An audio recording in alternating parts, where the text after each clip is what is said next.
दोस्तों नमस्कार, ये है मार्गदर्शन फॉर सिविल सर्विसेज। मैं अनुराग चौधरी। दोस्तों आज की वीडियो में प्रस्तुत है समसामयिक घटना चक्र जीएस दृष्टि के भारतीय इतिहास के अंतर्गत मध्यकालीन भारत का भाग 3, जिसमें आज की वीडियो में हम दिल्ली सल्तनत के विभिन्न वंशों की कालावधि और प्रशासनिक विभागों, दिल्ली सल्तनत के कला, साहित्य और स्थापत्य, विभिन्न प्रांतीय राजवंश तथा भक्ति आंदोलन से संबंधित महत्वपूर्ण प्रश्नों को कवर करेंगे। दोस्तों ये वीडियो विभिन्न प्रतियोगी परीक्षाओं के सामान्य अध्ययन के अंतर्गत भारतीय इतिहास खंड के लिए बहुत ही उपयोगी तथा महत्वपूर्ण है।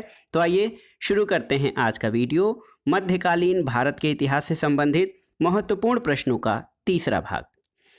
दोस्तों आज की वीडियो में हम देखिए दिल्ली सल्तनत के विभिन्न राजवंशों की कालावधि और प्रशासनिक विभागों के बारे में जानेंगे। सबसे पहले देखते हैं दोस्तों, सबसे पहला जो है दिल्ली सल्तनत का वंश है गुलाम वंश।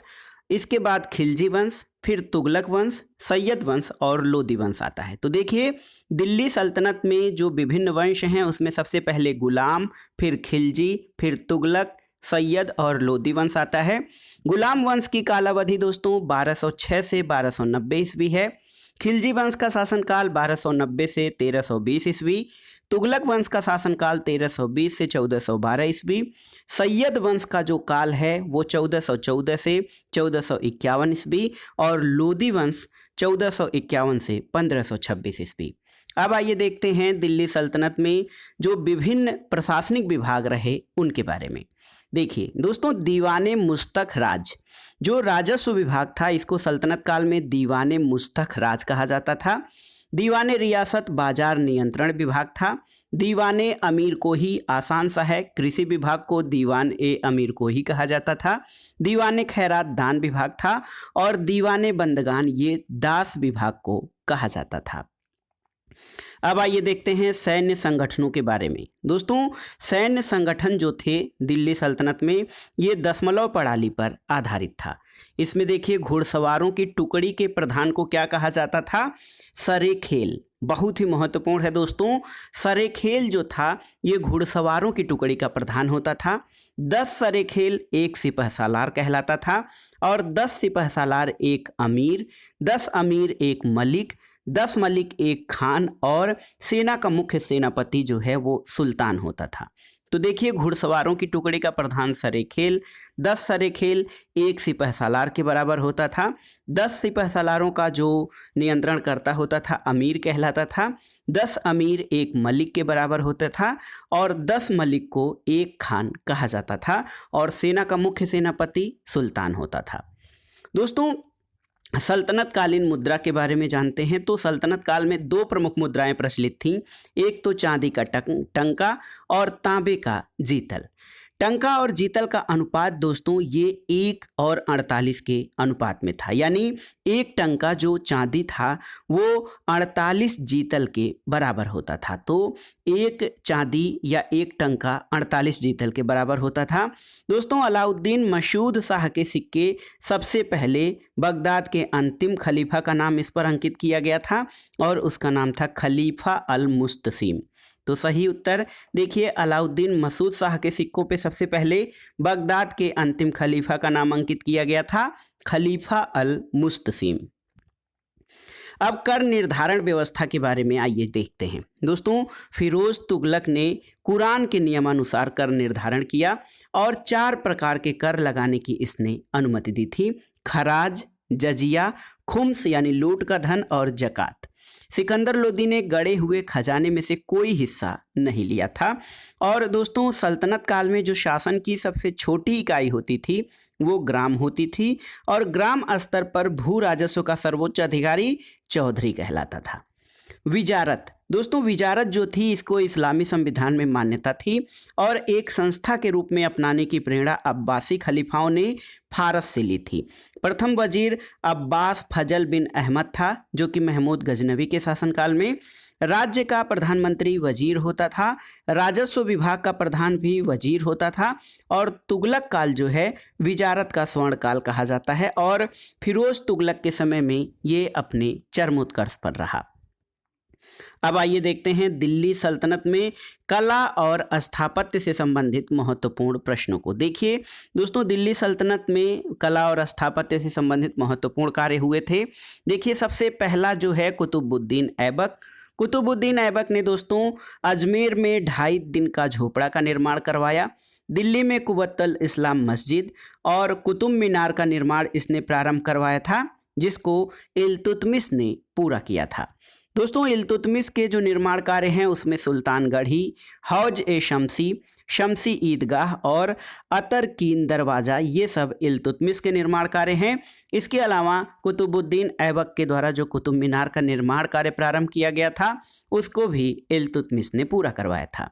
अलाउद्दीन खिलजी द्वारा जो निर्माण कार्य करवाए गए उसमें अलाई दरवाज़ा, जमाते खाना मस्जिद, हजार सीतून और हौज ए अलाई प्रमुख हैं। इसके अलावा मुबारक शाह खिलजी ने ऊखा मस्जिद, बलबन ने बलबन का मकबरा, जो कि बलबन ने अपने समय में ही निर्मित करवा लिया था। जो बलबन का मकबरा है ये बलबन द्वारा निर्मित है और शुद्ध इस्लामी शैली में निर्मित प्रथम मकबरा है।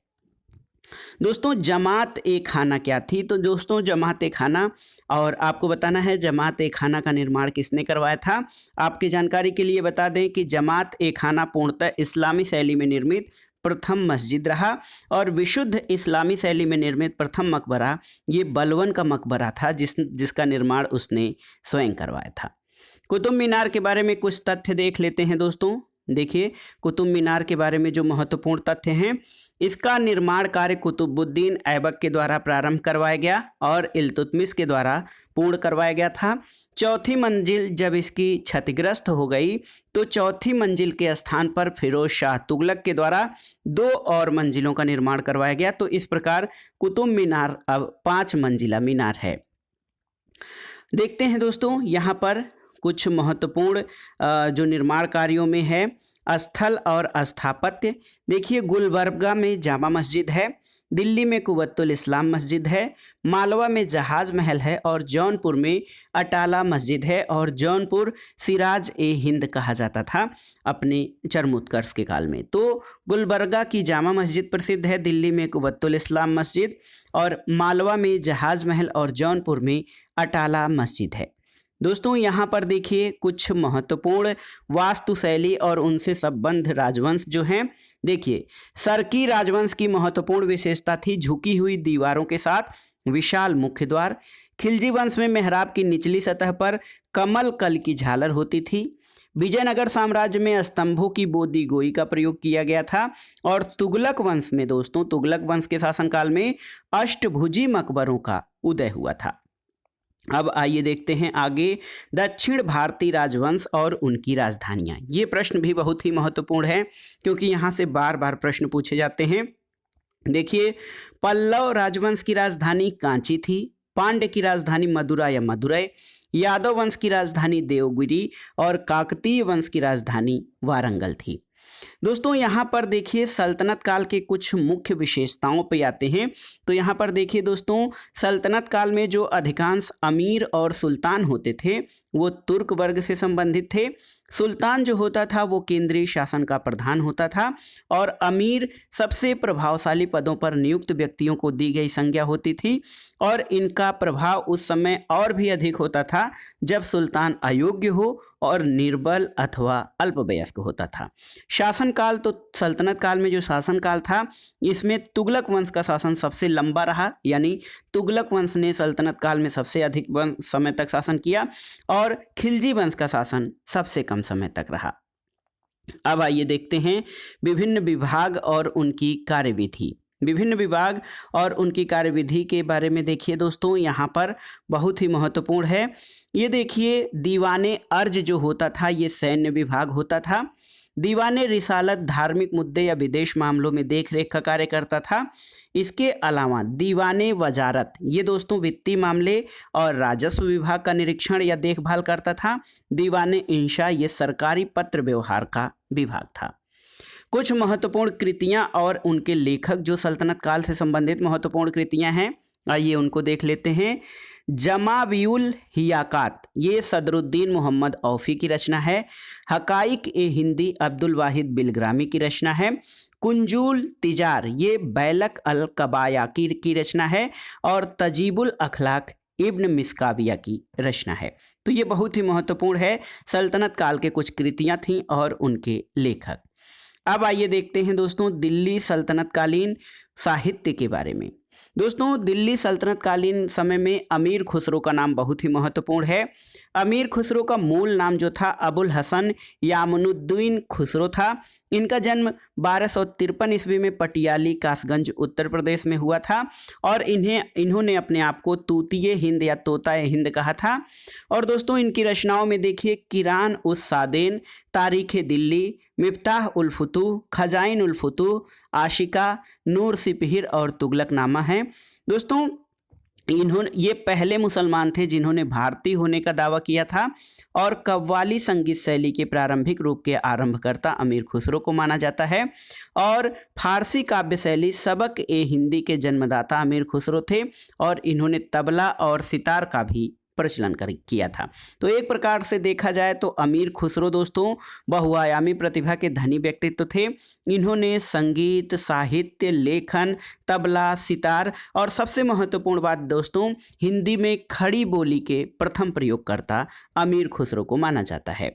आइए कुछ प्रमुख रचनाएं और रचनाकारों के बारे में जान लेते हैं जो बार बार परीक्षाओं में पूछे जाते हैं।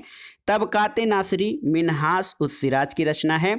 तारीख़ फिरोजशाही जियाउद्दीन बरनी और एक और लेखक हैं शम्से सिराज अफीफ की रचना है। ताजुल मासिर हसन निजामी की रचना है। तारीख़ मुबारक शाही याहिया बिन अहमद की है। फुतूह उल सलातीन अब्दुल्ला मलिक ईसामी की रचना है। और संगीत राज और संगीत मीमांसा ये राणा कुंभा की रचनाएं हैं। फुतूहात ए फिरोज शाही ये फिरोज शाह तुगलक द्वारा लिखी गई रचना है। तो ये था दिल्ली सल्तनत के साहित्य से संबंधित महत्वपूर्ण प्रश्न। अब आइए देखते हैं दोस्तों उत्तर भारत और दक्कन के प्रांतीय राजवंश। इसमें सबसे पहले हम जौनपुर के बारे में जानेंगे। दोस्तों जौनपुर के संस्थापक कौन थे? तो फिरोज तुगलक जौनपुर नगर के संस्थापक थे और ये नगर इन्होंने मोहम्मद बिन तुगलक या जौना खां की स्मृति में बनाया था। मोहम्मद बिन तुगलक को एक अन्य नाम जौना खां के नाम से जाना जाता है और उसी के नाम पर फिरोज तुगलक ने जौनपुर नगर की स्थापना की थी। दोस्तों मलिक सरवर जो मोहम्मद शाह द्वितीय का दास था, इसने स्वतंत्र शर्की राज्य की स्थापना की थी और इसकी सुल्तान से प्राप्त उपाधि मलिक उस सर्क थी और ख्वाजाए जहाँ थी। तो मलिक सरवर ये मोहम्मद शाह द्वितीय का दास था और इसने स्वतंत्र शर्की राज्य की स्थापना जौनपुर में की थी। इब्राहिम शाह सर्की तो ये सबसे महान सर्की शासक था और सर्की शैली का उदय इब्राहिम शाह सर्की ने किया। इसने सिराजे हिंद की उपाधि धारण की और जौनपुर को भारत का सिराज कहा जाता था। बहलोल लोदी दोस्तों बहलोल लोदी अंतिम शर्की शासक हुसैन शाह को इसने पराजित किया और जौनपुर को पुनः सल्तनत का अंग बना लिया था। तो बहलोल लोदी अंतिम शर्की शासक हुसैन शाह को पराजित करने वाला सुल्तान था। इसने जौनपुर को फिर से सल्तनत का अंग बना लिया था। आइए देखते हैं दोस्तों कश्मीर के बारे में। तो बहुत ही महत्वपूर्ण है कश्मीर दोस्तों। यहाँ पे जैनुल आबदीन का जो शासन है वो बहुत ही महत्वपूर्ण है और इसका अन्य नाम शाही खां है। दोस्तों जैनुल आबदीन ये कश्मीर का सबसे महान शासक था और इसकी तुलना मुग़ल बादशाह अकबर से की जाती है। और सबसे कश्मीर का अकबर इसे इसलिए कहा जाता है धार्मिक उदारता और सहिष्णुता के कारण। जैनुल आबदीन ने गोहत्या पर पाबंदी लगाई और जजिया कर को हटा दिया था। दोस्तों इसने महाभारत और राजतरंगिणी का फारसी में अनुवाद करवाया और जैना लंका द्वीप जो बूलर झील में है, जैना लंका द्वीप का निर्माण जैनुल आबदीन ने करवाया और इसको कश्मीर का अकबर भी कहा जाता है। गुजरात में देखते हैं दोस्तों। गुजरात में एक शासक था जफर खां। दोस्तों सुल्तान मुजफ्फर शाह के नाम से गुजरात का सुल्तान बना और मालवा के शासक हुसंग शाह को पराजित करके इसने उसकी राजधानी धार पर अधिकार कर लिया। बाद में इसने उसको वापस भी कर दिया। दूसरा शासक है फतह खां। तो इसकी उपाधि थी अबुल फतह महमूद शाह और इसका प्रसिद्ध नाम महमूद बेगड़ा था और इसकी प्रमुख विजयों में चंपानेर और गिरनार हैं जो कि बहुत ही महत्वपूर्ण और मजबूत किले माने जाते थे। यहाँ पर आइए देखते हैं दोस्तों एक महत्वपूर्ण जो बहमनी से स्वतंत्र हुए राज्य थे उनके बारे में। तो बहमनी से स्वतंत्र हुए राज्यों में देखिए बहुत ही महत्वपूर्ण है बरार। इसका संस्थापक फतेह उल्लाह इमाद शाह था और इमाद शाही राजवंश की स्थापना इसमें की थी। और दूसरा बीजापुर था जो बहमनी से स्वतंत्र हुए थे। इसकी स्थापना यानी बीजापुर की स्थापना यूसुफ आदिल शाह ने की थी और आदिल शाही राजवंश इसने चलाया। अहमदनगर दोस्तों इसका संस्थापक मलिक अहमद था और इसने निजाम शाही राजवंश की स्थापना की। गोलकुंडा इसका संस्थापक कुली कुतुब शाह था और इसने कुतुब शाही राजवंश की स्थापना की थी। बीदर एक अन्य प्रांत था बहमनी से स्वतंत्र हुआ जिसकी स्थापना अमीर अली बरीद ने की थी और इसका राजवंश बरीद शाही राजवंश कहा गया था। तो ये बहमनी से स्वतंत्र हुए राज्य थे बरार, बीजापुर, अहमदनगर, गोलकुंडा और बीदर। आइए कुछ महत्वपूर्ण तथ्य जान लेते हैं बहमनी और बीजापुर के बारे में। दोस्तों देखिए जफर खां 1347 से 1358 बहमनी शासक था, इसका कार्यकाल था। इसने अलाउद्दीन हसन बहमन शाह की उपाधि धारण की और बहमनी साम्राज्य की नींव रखी। और दोस्तों बहमनी अलाउद्दीन हसन बहमान शाह यानी जफर खान ने गुलबर्गा को अपनी राजधानी बनाया और इसका नया नाम एहसानाबाद रखा था। दोस्तों साम्राज्य को शासन के लिए इसने 4 तरफों या 4 प्रांतों में बांटा था, गुलबर्गा, दौलताबाद, बीदर और बरार। अब आइए देखते हैं बीजापुर के बारे में। दोस्तों बीजापुर इब्राहिम आदिल शाह द्वितीय इसको जनता द्वारा जगत गुरु की उपाधि धारण की और अबला बाबा इसका अन्य नाम था क्योंकि ये निर्धनों का मित्र था और उनकी सहायता करता था। किताबे नौरस का लेखक इब्राहिम आदिल शाह था और नौरसपुर नगर की स्थापना आदिल शाह ने की थी। आइए कुछ विविध तथ्यों को देख लेते हैं। दोस्तों तुगलकाबाद की स्थापना गयासुद्दीन तुगलक ने की थी। मोठ मस्जिद ये सिकंदर लोदी द्वारा मियाँ भुआ में, ये मियाँ भुआ तत्कालीन शासक था सिकंदर लोदी, इसने स्थापना की थी। और कीर्ति स्तंभ राणा कुंभा द्वारा निर्मित कराया गया था। अब आइए अंत में देखते हैं भक्ति आंदोलन से संबंधित महत्वपूर्ण तथ्यों को। देखिए दोस्तों भारतीय मध्यकालीन समय में जब इस्लाम वंश का शासन था इसमें भक्ति आंदोलन तेजी से विकसित हुआ। आइए कुछ भक्ति के प्रमुख सिद्धांत और संप्रदायों को देख लेते हैं।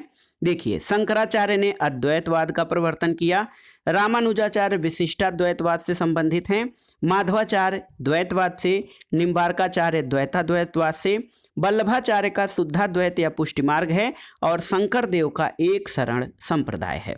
दोस्तों भक्ति आंदोलन की बात करें तो इसका उदय दक्षिण भारत में द्रविड़ क्षेत्र में हुआ था और इसका सूत्रपात 8वीं सदी में शंकराचार्य के उदय के साथ हुआ था और दक्षिण भारत के वैष्णव अलवार संतों द्वारा और शैव नयनार संतों द्वारा इसका प्रसार हुआ और इसका पुनर्जन्म 15वीं और 16वीं सदी में हुआ था। और एक प्रसिद्ध दोहा भी कहा जाता है, भक्ति द्राविड़ उपजी लाए रामानंद, प्रगट कियो कबीर ने 7 दीप 9 खंड।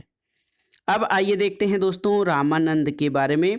दोस्तों रामानंद उत्तर भारत में भक्ति आंदोलन के प्रमुख या प्रथम प्रवर्तक रहे।